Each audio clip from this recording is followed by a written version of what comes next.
das maneiras de compreender os nossos desejos, as nossas vontades, é através da metáfora do fogo, ou, se você preferir, do combustível que nos impulsiona e que move o nosso viver. Sejam os nossos desejos mais corriqueiros, mais básicos, mais triviais, como, por exemplo, o desejo de comer, que nos leva a trabalhar, que nos leva às atitudes mais básicas e triviais do nosso cotidiano, como os nossos desejos mais complexos, mais difíceis, e que nos levam então a planejar, a projetar a nossa vida, e aí a partir disso então viver de maneira condizente com tais planos. Enfim, os nossos desejos, eles nos movem. Mas será que os nossos desejos nos controlam? Um filósofo que viveu no século XVIII, Arthur Schopenhauer, ele tem uma citação irônica, que diz que o homem, ele é livre. Sim, ele é livre para fazer o que quer, mas não para escolher o que ele quer. Todos nós queremos ser livres, todos nós queremos ter a nossa autonomia, todos nós queremos ser senhores da nossa própria vontade, do nosso próprio destino, do nosso próprio fazer. Isso é algo que nós não queremos abrir mão. Mas o que ele está dizendo aqui é que sim, o homem ele é livre sim para fazer tudo o que quer, mas ele não é livre para escolher aquilo que ele quer. Ele não é senhor sobre os seus próprios desejos. Então, ironicamente, o que ele está querendo dizer, o homem não é livre coisa nenhuma. Ainda que o homem se exalte e queira ser livre, queira ser autônomo, queira ser senhor de si mesmo, ele tem desejos dentro de si que são profundamente irracionais, são desejos que não nascem da sua reflexão, da sua razão, daquilo que ele pôde decidir de si mesmo a respeito do que é melhor para si, etc. Não, são desejos que simplesmente se exaltam dentro do homem e o levam, então, a fazer o que tiver que fazer para realizar, para satisfazer os seus próprios desejos. Este filósofo não tem nada de cristão. De fato, muito do que ele escreveu foi até blasfemo contra o nosso Senhor. Mas se olharmos apenas este aspecto, existe muito de verdade no que ele disse.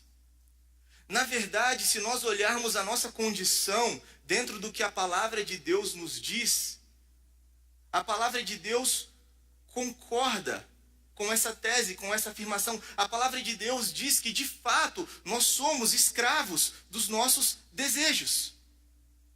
Aquilo que a Bíblia vai chamar de cobiça. Tiago 1,14 vai dizer que cada um é tentado pela sua própria cobiça. Traduções mais antigas da Bíblia diz concupiscência. O que é isso? Cobiça, concupiscência, não cobiçarás. Desejo, vontades que surgem e que se exaltam dentro de nós e que nos controlam e que nos escravizam. Por outro lado, quando nós vemos a salvação que o Senhor Jesus nos oferece, a salvação que ele veio nos proporcionar através da sua cruz, é também uma salvação, é também uma libertação dos nossos próprios desejos. Nós vemos, por exemplo, Romanos 6, vai dizer que a inclinação da carne, o pendor da carne, os desejos da carne estão sempre para a morte. Mas a inclinação do Espírito está sempre para a vida e para a paz. Então o Senhor Jesus, quando nos oferta a sua salvação, ele também está nos ofertando a possibilidade de sermos livres, de não sermos mais escravizados pelos nossos próprios desejos.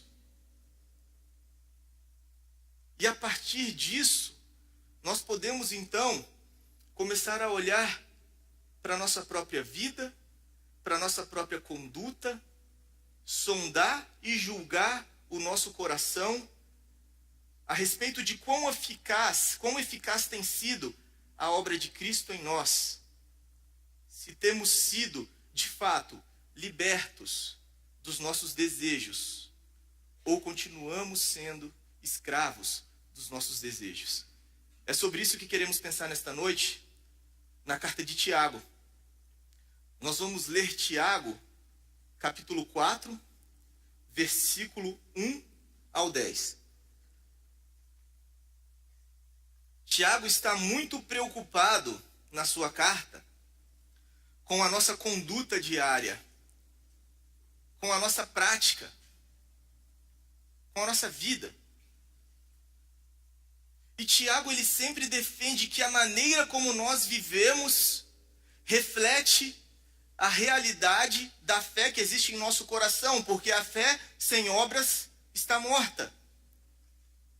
Então a maneira como nós lidamos com os nossos próprios desejos demonstra a realidade da fé que nós dizemos professar.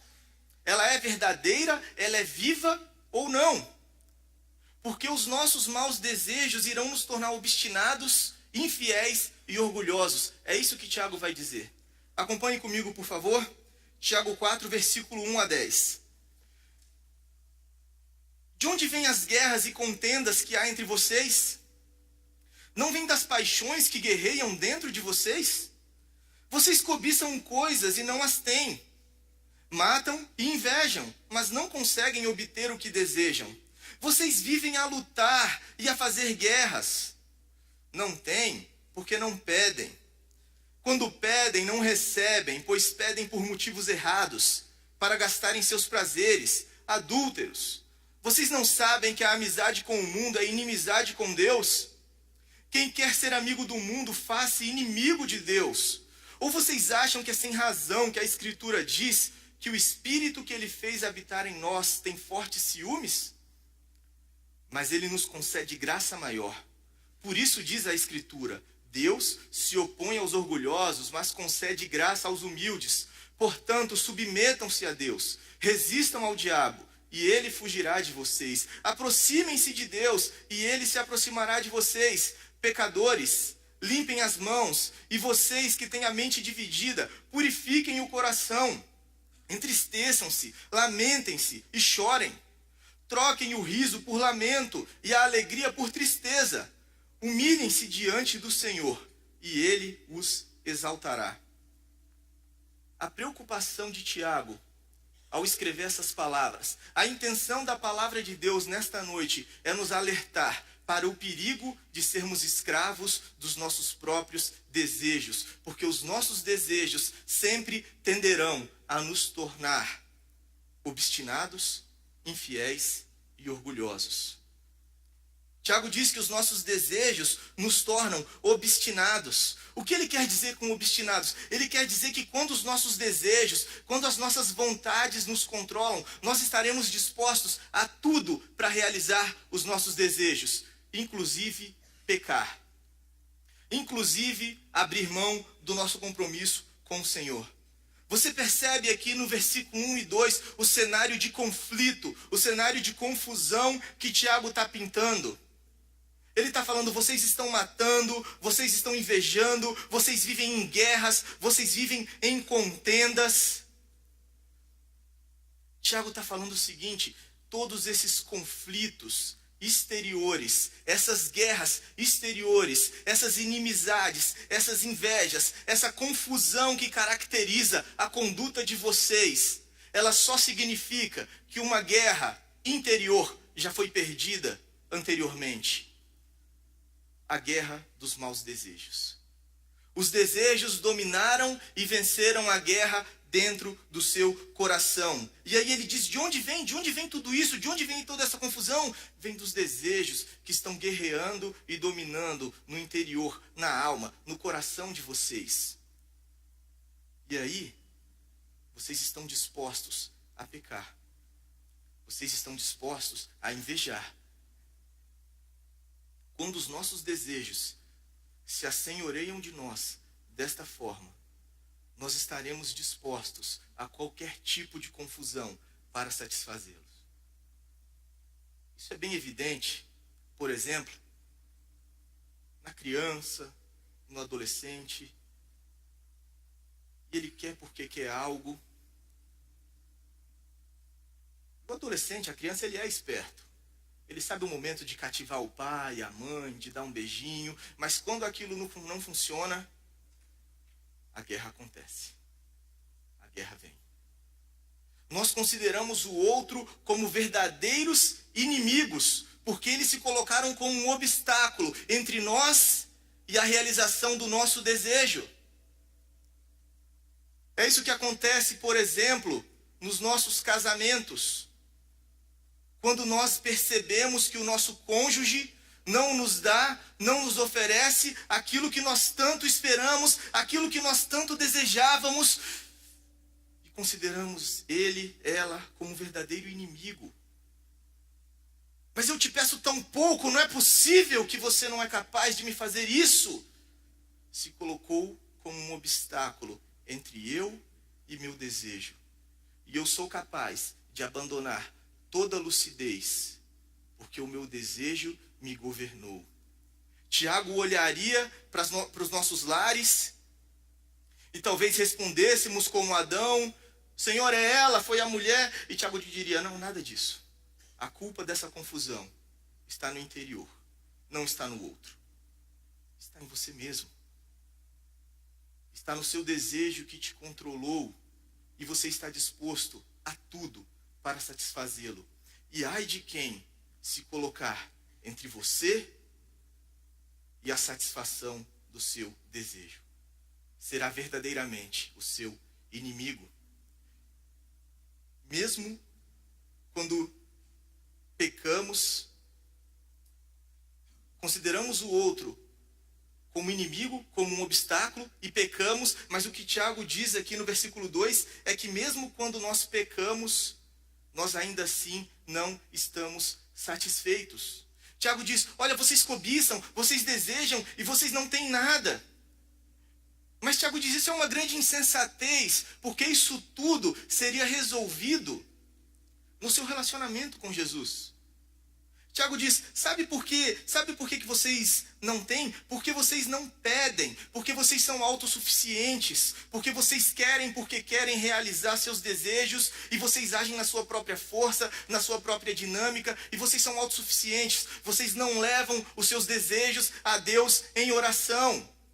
E por isso, vocês nunca estarão satisfeitos. Mas Tiago diz, mesmo quando vocês pedem, os seus desejos são egoístas. Vocês pedem pelos motivos errados. Vocês pedem pensando tão somente nos seus próprios benefícios, nos seus próprios prazeres, no seu próprio egoísmo. Irmãos, certamente uma das tarefas e dos momentos mais difíceis e realmente tristes do ministério pastoral é quando você já está acompanhando uma pessoa a determinado período de tempo e você percebe nessa pessoa um padrão de desejos escravizadores demonstrado em condutas. E você insiste, e você caminha, até que chega um tempo que você percebe que está evidente ali uma falta de quebrantamento diante de Deus, uma falta de arrependimento. A pessoa já está vivendo uma vida dupla, a pessoa não quer seriedade com Cristo, e você percebendo que é questão de tempo para isso se tornar evidente a todos, você faz um alerta e fala: meu amigo, cuidado. Você não tem dado sinais da graça salvadora de Deus no seu coração. Você percebe, você sabe, já não tenho mais o que te falar, você sabe tudo que você deveria estar fazendo, você sabe que o que te convém é um arrependimento, você sabe o tipo de vida que o Senhor Jesus morreu para te dar, e a pessoa chega a um ponto de dizer: tem razão, eu sei disso tudo.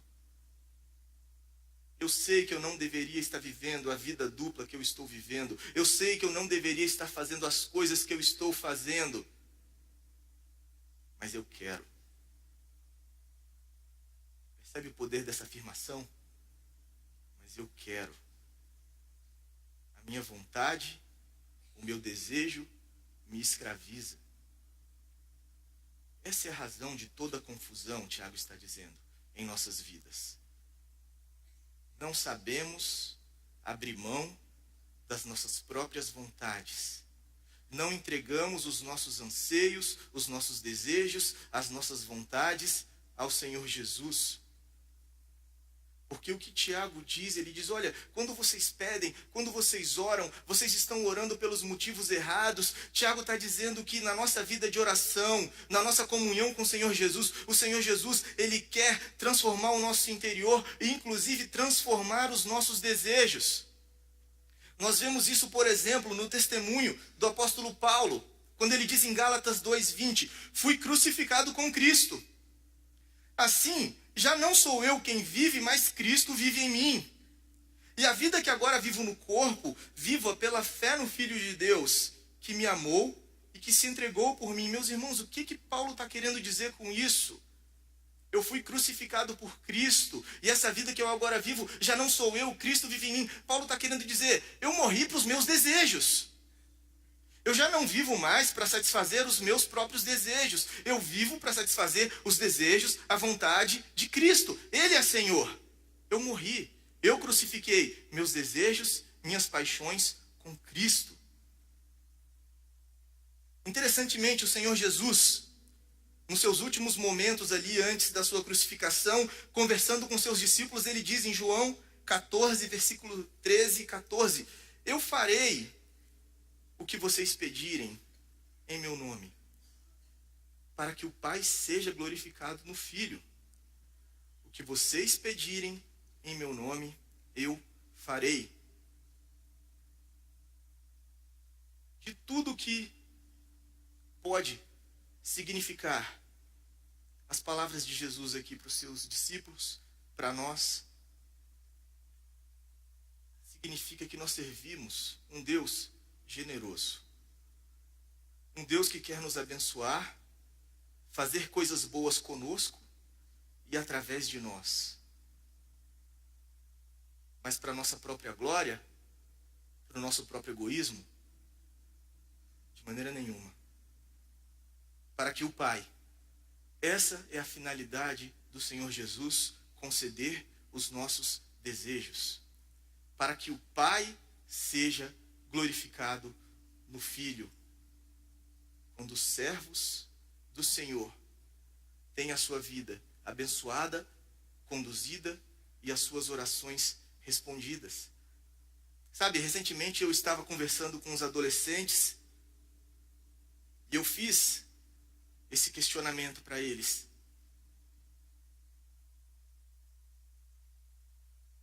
Vocês têm orado a Deus por um namorado, por uma namorada, e devem orar a Deus? É sábio fazer isso? Adolescentes, jovens. A questão é, para que você quer tanto isso? É tão somente pela carência, que sim, todos nós temos isso, todos nós passamos por isso, mas é tão somente por essa carência que domina o seu coração? Ou será que você entendeu o propósito de Deus na sua vida e você deseja glorificá-lo, inclusive com a carência, com as suas emoções? Porque essa é a questão. O tempo sempre demonstra o que estava pulsando no nosso coração quando nós buscamos aquilo que estávamos buscando. O tempo vai demonstrar. Chegará momentos, infelizmente esses momentos chegam e são mais normais do que nós imaginamos, em que o rapaz deixa de ser tão romântico como ele era antes, como forma de barganha para alcançar a intimidade física. Isso mexe com a insegurança da menina, isso mexe com a carência da menina, e aquilo que ela cultivou no seu coração, se ela estava decidida, resoluta em sim realizar uma satisfação emocional, claro, o Senhor nos dá isso. Mas, acima de tudo, glorificar o Senhor através desse relacionamento. O tempo vai mostrar. O Senhor quer nos abençoar com coisas boas. O Senhor quer fazer boas coisas através de nós.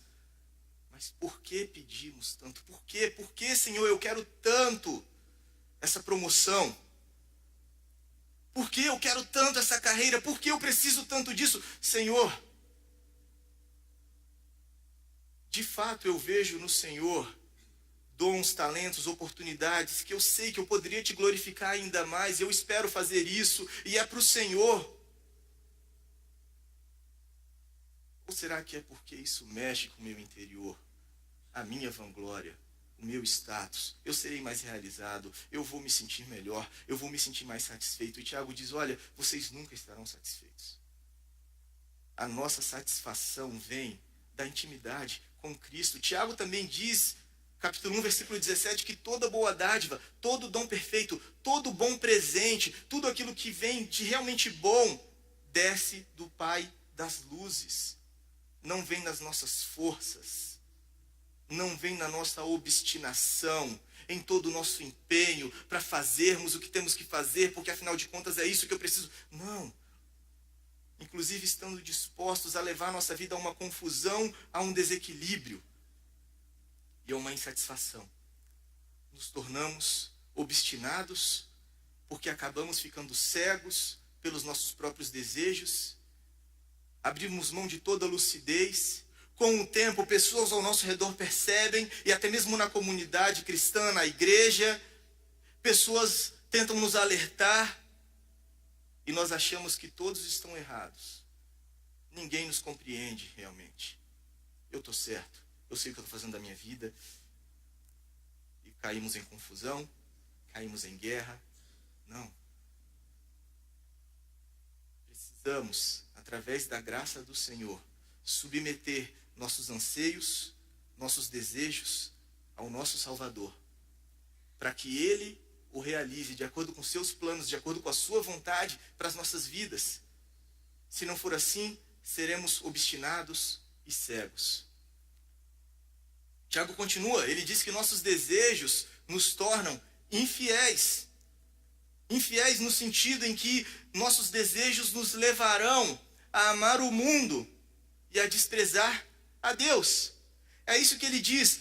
Ele diz, vocês não entendem que a amizade com o mundo, versículo 4, é inimizade contra Deus.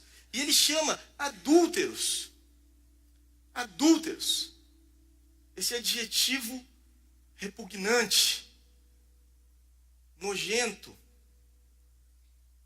Aquele marido que declara amores por sua esposa, mas no seu interior, os seus prazeres, a sua satisfação estão em outra pessoa. E Tiago diz isso, ele diz, olha, vocês acham que é à toa que a palavra de Deus diz que o Espírito Santo, o Espírito que o Senhor Deus nos deu, juntamente com a sua salvação, ele tem fortes ciúmes de nós. Uma tradução mais antiga diz, ele anseia com ciúmes.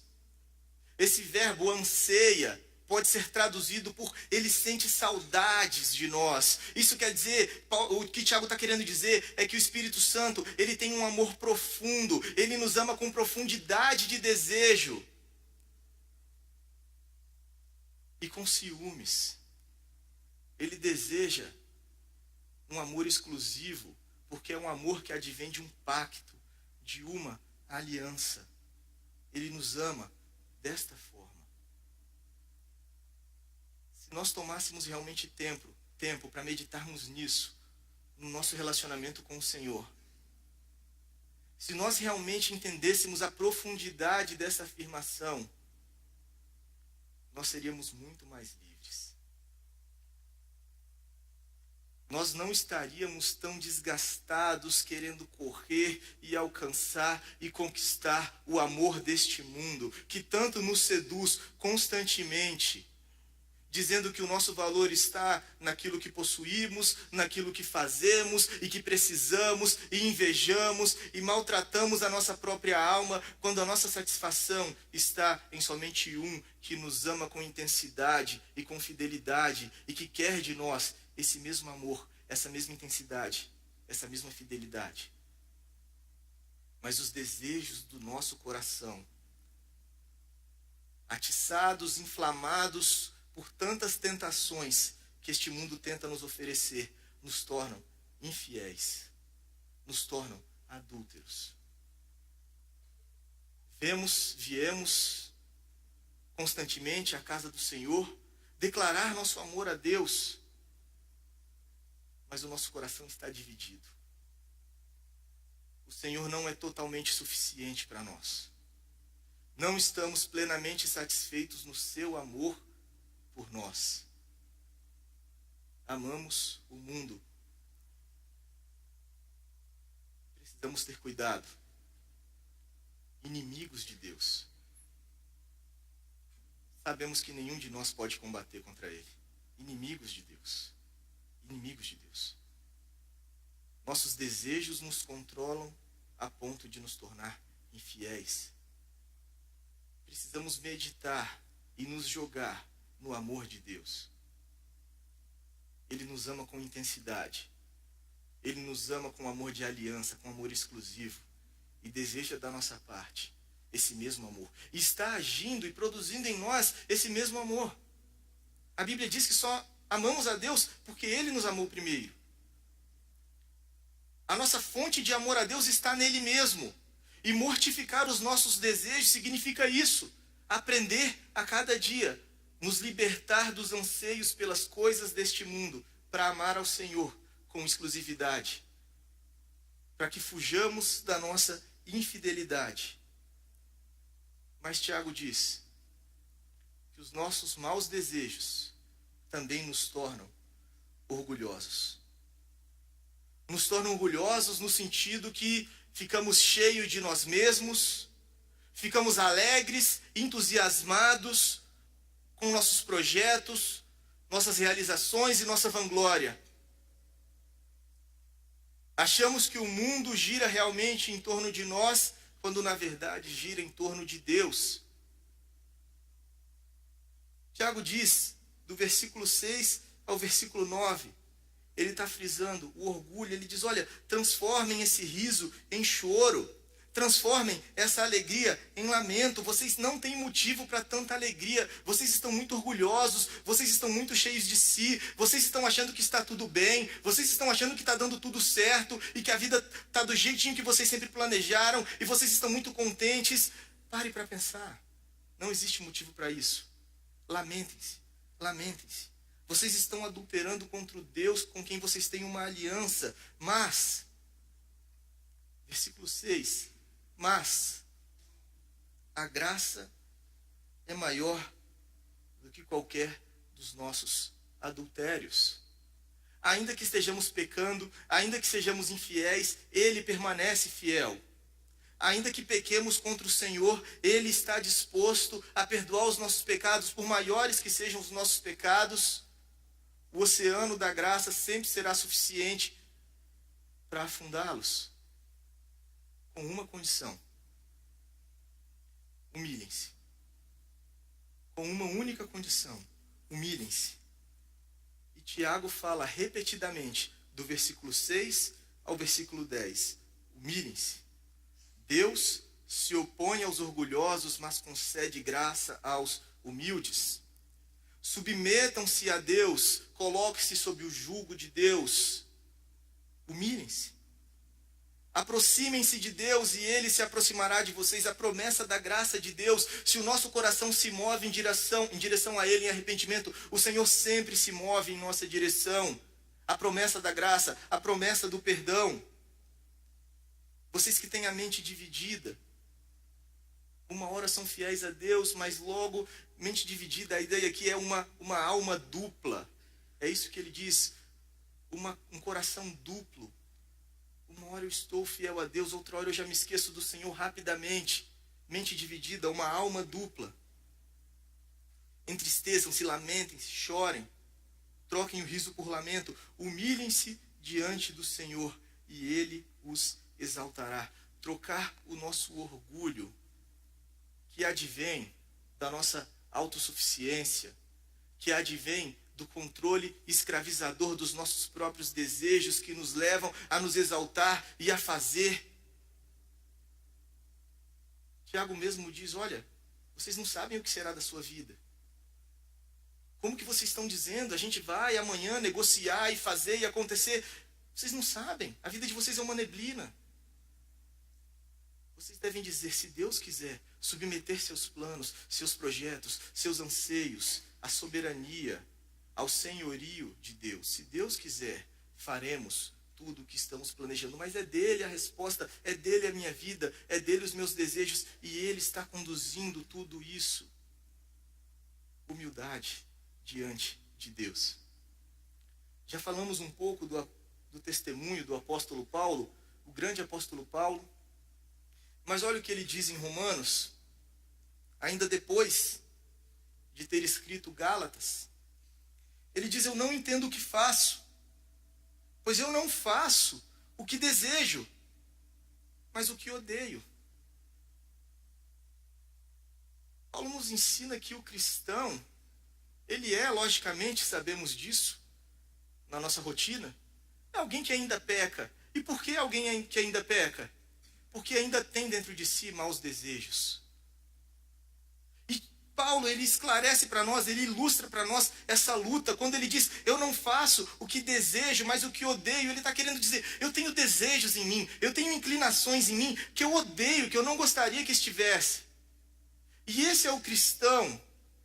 É alguém que se entristece porque ele tem anseios mais nobres, anseios mais elevados, ele tem vontades muito mais profundas, mas ao mesmo tempo ele encontra dentro de si ainda maus desejos, desejos escravizadores, carnais e mundanos, e por ter sabedoria de Deus, ele não alimenta estes desejos, mas cada dia ele mortifica isso através da ministração do Espírito Santo que se dá com a renovação da palavra a cada dia em nossas vidas, buscando o Senhor em humildade, em quebrantamento.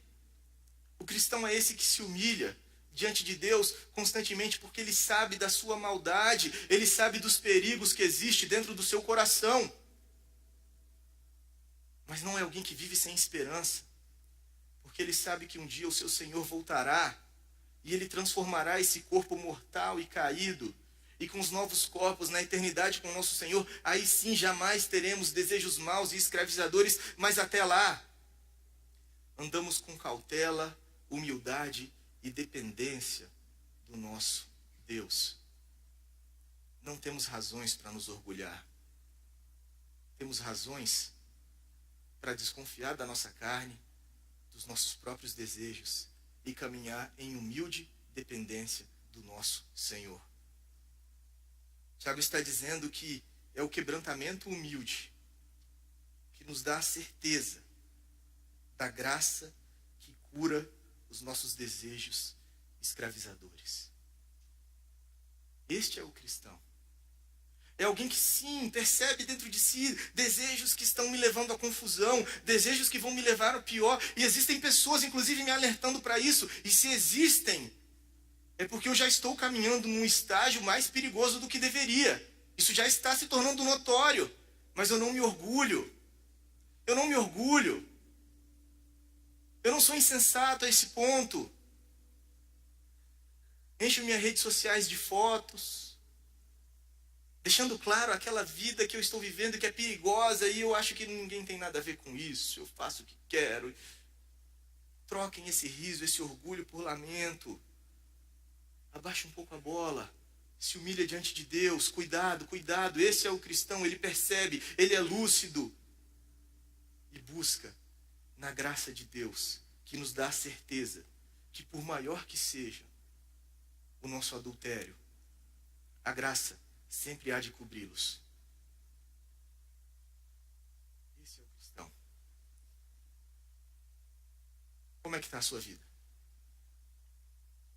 Talvez você chegue aqui nesta noite e você percebe que de fato eu sou vendido. De fato eu sou escravo dos meus desejos. De fato eu achei que estava tudo certo comigo, que viver é isso mesmo, é acordar todo dia, correr atrás daquilo que eu preciso e eu vou conquistar. Mas nesta noite o Espírito Santo, através da palavra de Deus, te mostra que você é escravo, vendido ao seu próprio coração. A graça de Deus é maior que seus pecados. Olhe para Cristo. Busque em humildade. Busque em arrependimento. Ele promete que virá até você com perdão, com graça, com cura. Nós que temos uma caminhada com o Senhor, como está o nosso coração? Nosso coração é muito sagaz. Nosso coração é muito astuto. E quando vemos, ele já está nos levando para caminhos perigosos. Nossos desejos estão nos cegando. Como está o nosso coração? Precisamos a cada dia nos quebrantar, nos humilhar diante do nosso Salvador. E no nosso relacionamento com Ele, Ele há de transformar nosso coração a cada dia e nos ensinar a pedir. E ensinar a pedir significa nos ensinar a desejar, transformar o nosso coração, ansiarmos por um coração segundo, conforme o coração de Deus. Como está o nosso coração? Te convido a ficar de pé mais uma vez.